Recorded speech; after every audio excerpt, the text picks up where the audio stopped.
Baca kembali lagi bersama kami di Legi Finansial. Kali ini kita akan membahas tentang saham satu atau kuota satu properti.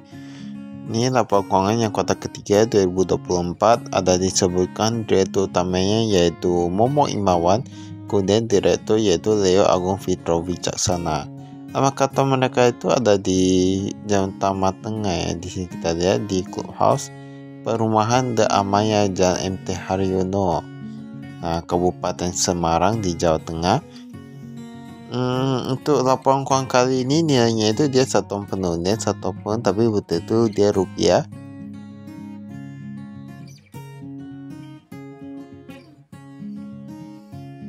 Nah, kita lihat kas dan stok kasnya ini agak sedikit berkurang ya, bahkan persediaannya pun berkurang sedikit, berkurang sekitar 1 miliaran. Kemudian total aset lancarnya ini berkurang juga, dari mana dari 135 miliaran sekarang hanya tersisa 130 miliaran. Bahkan total asetnya ini dia berkurang juga, dari 230 miliaran dia berkurang sekitar 7 miliaran ya. Nah, dia berkurang sekitar 7 miliaran. Kita langsung lihat saja gimana dengan hutangnya. Nah, hutangnya sendiri ternyata dia berkurang ya. Hutangnya dia berkurang itu dia sekitar 5 miliaran ya, berkurang sekitar 5 miliaran. Kalau ekuitasnya kita lihat, ekuitasnya ternyata ikut berkurang juga. Tetapi kalau kita di sini penurunan ekuitas itu masih lebih sedikit daripada penurunan hutangnya. Walaupun begitu ya, ini bukan berarti ini bagus, karena ini perusahaan properti kalau hutangnya bakal menurun, ekuitasnya bakal menurun, itu menjadi pertanyaan besar. Nah, pendapatan dari 18 miliaran sekarang menjadi 19 miliaran, berarti termasuk agak kecil ya, karena masih sedikit, sekitar 19 miliaran. Labanya dikurangi beban-beban, kemudian ujung-ujungnya jadi rugi dari 1,8 sekarang menjadi 1,7 miliaran. Berarti perusahaan ini masih mencetak kerugiannya.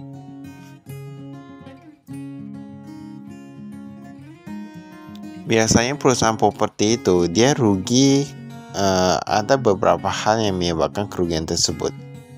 Yang pertama itu takut mengambil resiko, ibaratnya takut membuat proyek atau gimana, jadi proyeknya itu gak bertambah-tambah, hanya itu aja, jadi penghasilan gak bisa bertambah. Nah, tapi kita boleh lihat juga nanti gimana dengan proyeknya, gimana persediaannya. Tapi kalau kita lihat persediaannya memang berkurang ya, berarti udah tahu sendiri. Pokoknya kalau perusahaan properti gampang aja, banyak lihat proyeknya apakah ada bertambah atau enggak, banyak atau enggak, lalu gimana dan liabilitas dan ekuitasnya. Kalau itu aja sih, sama labanya juga ya. Ini komisaris kita lihat nih kayak gak ada yang berubah nih, tapi entah kenapa mereka pisah. Ini persentase kepemilikan di perusahaannya.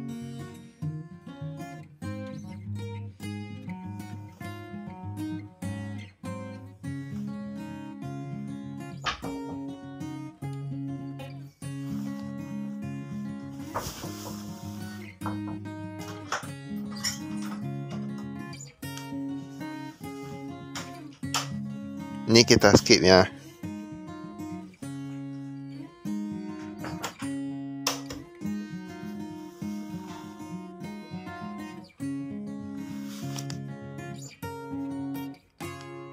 Ini kas dan setara kas, kita lihat kasnya ini dia berkurang juga seperti yang tadi kita katakan.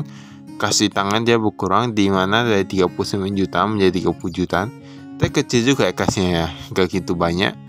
Untuk yang kas di bank dan deposito ini bakal berkurang juga. Semua rata berkurang kalau kita lihat di sini.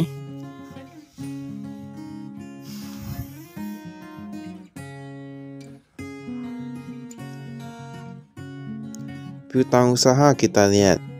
Ini sebenarnya kalau dari tadi ya, kalau kita nengok laporan keuangannya, kayak dia agak sulit dibaca karena tulisannya hurufnya ini kayak jenis huruf yang agak sedikit susah dibaca ya. Nah, kalau bisa kedepannya pakai font yang agak bagus sedikit ya. Tapi itu tergantung masing-masing lah, terserah mereka. Ini piutang lain-lain. Kita lihat tadi piutangnya pun dia agak sedikit macet nih ya kayaknya. karena kalau kita lihat memang agak sedikit meningkatnya. Kita nggak tahu juga ini persediaan aset real estate. Nah, kita lihat bahkan berkurang. Aset real estate berkurang, persediaan pun ikut berkurang. Jadi banyak kayak gini ya. Kalau dia berkurang, gak ada bertambah, kan agak susah itu. Bangunan siap dijual, dia berkurang. Bangunan dalam penyelesaian, dia meningkat sedikit lah. Tapi itu kan meningkat bukan karena apa ya. Tanah dalam proses pengembangan, nah sama aja. Semua rata-rata sama aja ya. Memang perusahaan properti itu kalau dia udah kita perlu mencari perusahaan properti yang dia gak stagnan ya gitu ya. Jadi dia terus bertambah. Aset tetap bisa di sini.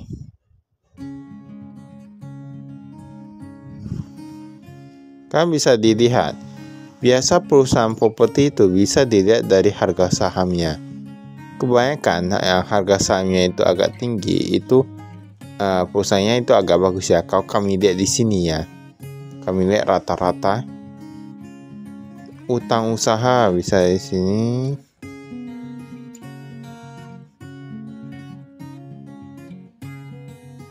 Tapi utang usaha kayaknya nggak ada disebutkan ya, kayak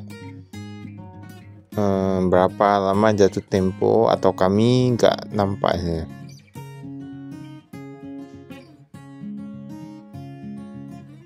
Uang muka penjualan,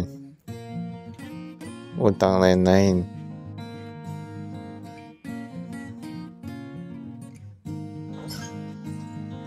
Jadi kalau kita lihat memang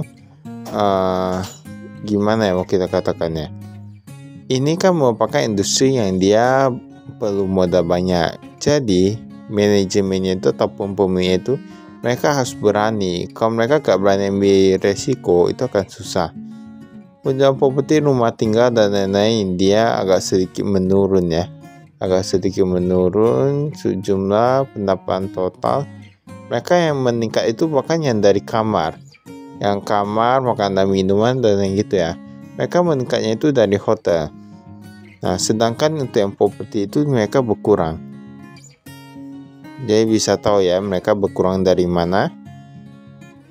Nah, yang ruko, maka yang rumah toko mereka memang gak ada, yang rumah tinggal mereka ada.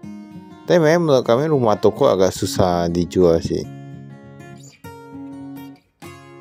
Beban pokok.